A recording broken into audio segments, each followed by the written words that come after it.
Assalamualaikum warahmatullahi wabarakatuh. Waalaikumsalam warahmatullahi wabarakatuh. Kami dari kelompok 2 dari mata kuliah organisasi komputer ingin mempresentasikan PowerPoint kami tentang external memory. Mungkin teman-teman sekalian sudah pada tahu tentang external memory ini. Jadi kami ingin menyampaikan sekali lagi agar teman-teman bisa mengingatnya dan mungkin dapat mendapatkan ilmu yang lebih detail tentang external memory. Dalam video ini sebagai tugas ulangan tengah semester kita dalam membuat video tentang external memory ini. Betul. Jadi di PPT kali ini yang akan menjelaskan pertama kali yaitu Saudara Landi. Sebelumnya perkenalan dulu, nama saya Muhammad Landi Hakim. Yang satunya lagi ada Haris Aulia Amin. Aulia Amin. Mulai ya penjelasannya. External memory. Nah, memori eksternal itu adalah memori tambahan yang berfungsi untuk menyimpan data atau program. Nah, external memory ini dengan kata lain termasuk perangkat keras untuk melakukan operasi penulisan, pembacaan, dan penyimpanan data di luar memori utama. Contohnya seperti hard disk, flash disk, dan floppy disk. Yang selanjutnya akan nanti dijelaskan tentang hard disk, flash disk, dan floppy disk. Lanjut. Nah, sifat-sifat memori eksternal adalah yang pertama, memori eksternal disebut juga secondary memory yang memiliki ukuran volume yang relatif besar. Kedua, memiliki kecepatan akses data yang relatif lebih lamban jika dibandingkan dengan main memory. Yang ketiga, program dan data yang disimpan biasanya dalam keadaan tidak aktif, misalnya dalam bentuk terkompresi zip atau program yang lain belum diinstal. Keempat, oleh CPU digunakan sebagai virtual memory. Nah, virtual memory itu adalah sebuah sistem yang digunakan oleh sistem operasi untuk menggunakan sebagian dari memori sekunder, yaitu hard disk, seolah-olah ia menggunakannya sebagai memori internal atau utama, atau yang disebut dengan RAM, fisik yang terpasang di dalam sebuah sistem komputer. Lanjut. Nah, selanjutnya ada jenis-jenis memori eksternal. Nah, jenis-jenis memori eksternal itu berdasarkan karakteristik bahan, ada puncet car atau kartu berlubang, magnetic disk, optical disk, dan magnetic tape. Nah, ya. Ada punch card yang akan saya jelaskan sendiri. Punch card ini biasa kita kenal dengan kartu berlubang, yang mana selembar kertas kaku yang dapat digunakan untuk menampung data digital yang diwakili oleh ada atau tidaknya lubang pada posisi yang telah ditentukan. Data digital dapat digunakan untuk aplikasi pemrosesan data atau digunakan untuk mengontrol mesin otomatis secara langsung. Kartu berlubang digunakan secara luas di sebagian besar abad ke-20 dalam industri pemrosesan data, di mana mesin pencatatan unit khusus dan semakin kompleks diatur ke dalam sistem pemrosesan data semi-otomatis menggunakan kartu berlubang untuk input, output, dan penyimpanan data. Selanjutnya ada magnetic disk. Nah, magnetic disk ini SSD pertama yang dibuat oleh industri komputer. Penyimpanan magnetik merupakan piranti penyimpanan sekunder yang paling banyak dijumpai pada sistem komputer modern. Jadi sebelum era generasi yang baru, komputer-komputer zaman dulu tidak menggunakan magnetic disk. Jadi pada saat disk digunakan, motor drive berputar dengan kecepatan yang sangat tinggi. Ada sebuah red white head yang ditempatkan di atas permukaan piringan tersebut. Nah, bisa dilihat juga kan itu ada red white-nya.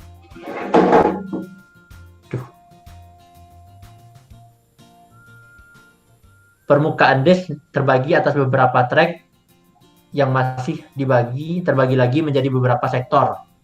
Nah, yaitu ada cakram fixed head, memiliki satu head untuk tiap-tiap track. Sedangkan cakram moving head, atau sering dikenal dengan nama cakram keras, hanya memiliki satu head yang harus dipindah-pindahkan untuk mengakses dari satu track ke track yang lainnya. Seperti yang dilihat, ini gambar dari magnetic disk. Selanjutnya ada magnetic tape. Mungkin sebagian kita jarang ya melihat bentuk-bentuk seperti ini, punch card, magnetic disk, magnetic tape. Nah, optical disc mungkin di zaman 2000-an masih sering, sampai sekarang pun masih sering. Jadi magnetic tape ini adalah model pertama daripada secondary memory. Tape ini juga dipakai untuk alat input ataupun output, di mana informasi dimasukkan ke CPU dari tape dan informasi diambil dari CPU lalu disimpan ke tape yang lainnya. Panjang tape pada umumnya 2400 feet, lebarnya 0,5 inci dan tebalnya 2 mm.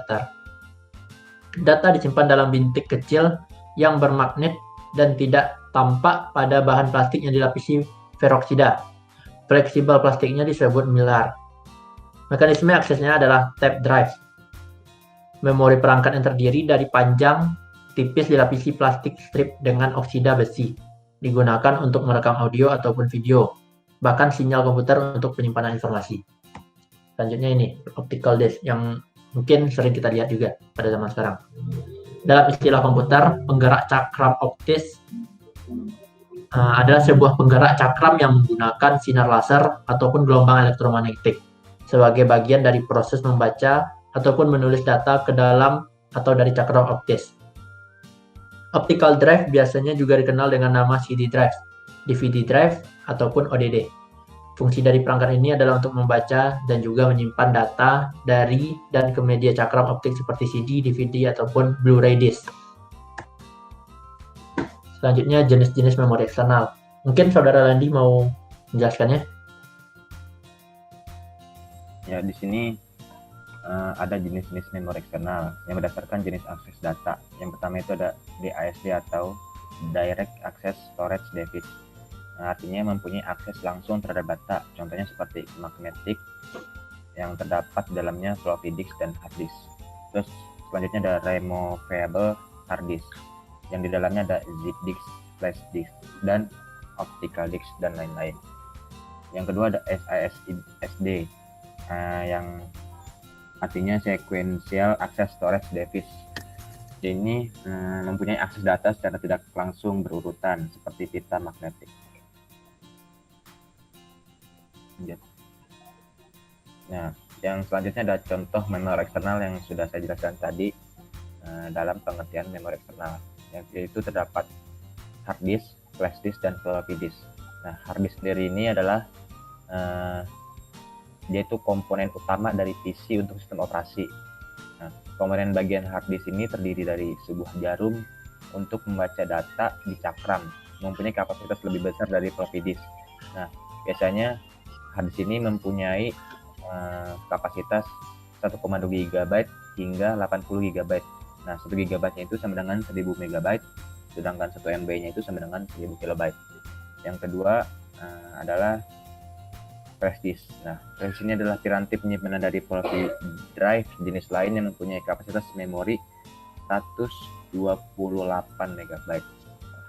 Nah, dengan menggunakan kabel interface jenis USB atau Universal Serial Bus, flash disk ini dapat digunakan untuk berbagai keperluan seperti sebagai storage, sebagai MP3, sebagai voice recording, dan FM tuner atau radio. Nah, yang ketiga ada floppy disk. Nah, floppy disk itu adalah head yang menyentuh permukaan disk saat membaca ataupun menulis. Hal ini menyebabkan disket tidak tahan lama dan sering rusak. Untuk mengurangi kerusakan atau aus pada disket, dibuat mekanisme menarikan hit dan menghentikan rotasi disk ketika hack tidak melakukan operasi baca dan tulis. Namun akibatnya waktu akses disket cukup lama memperlihatkan bentuk floppy disk. Nah, sekian tugas video yang dapat kami sampaikan. Kurang lebihnya mohon maaf. Wassalamualaikum warahmatullahi wabarakatuh.